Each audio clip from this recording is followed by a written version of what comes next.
In a significant move, the United Nations Security Council has unanimously adopted a resolution demanding an immediate ceasefire throughout the Gaza Strip for the remaining duration of Ramadan, urging for calm during the holy month observed by Muslims worldwide.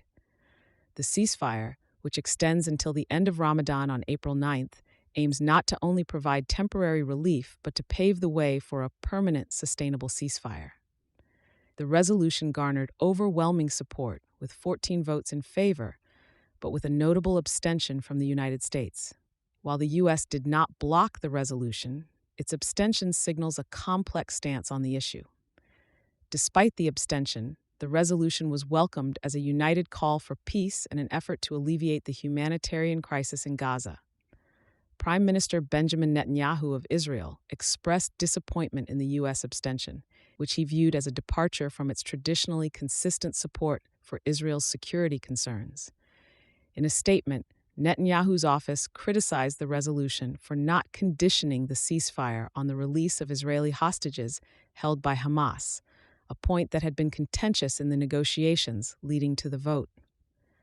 Hamas, on the other hand, has expressed readiness to engage in immediate prisoner swaps, seeing the UN resolution as a confirmation of their previously stated positions regarding exchanges.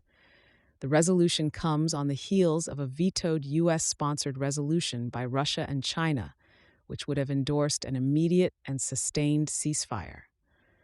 The recent shift in the U.S. position to abstain rather than veto reflects an evolving atmosphere within the international community, acknowledging the gravity of the humanitarian situation that has worsened since the conflict began.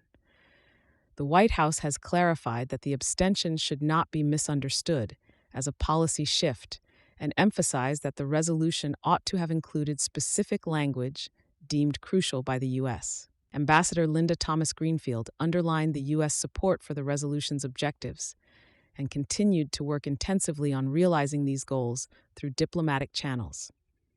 The UK, represented by Ambassador Dame Barbara Woodward, also emphasized support for the proposal, regretting the lack of condemnation for attacks while stressing the urgency of scaling up humanitarian aid and seeking a sustainable peace.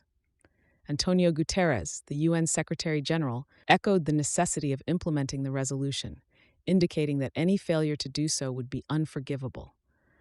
With over 32,000 Palestinians reported killed, including a significant number of women and children, and the looming threat of famine as described in a UN-backed report, the ceasefire is seen as a crucial step towards mitigating the catastrophic humanitarian emergency in Gaza.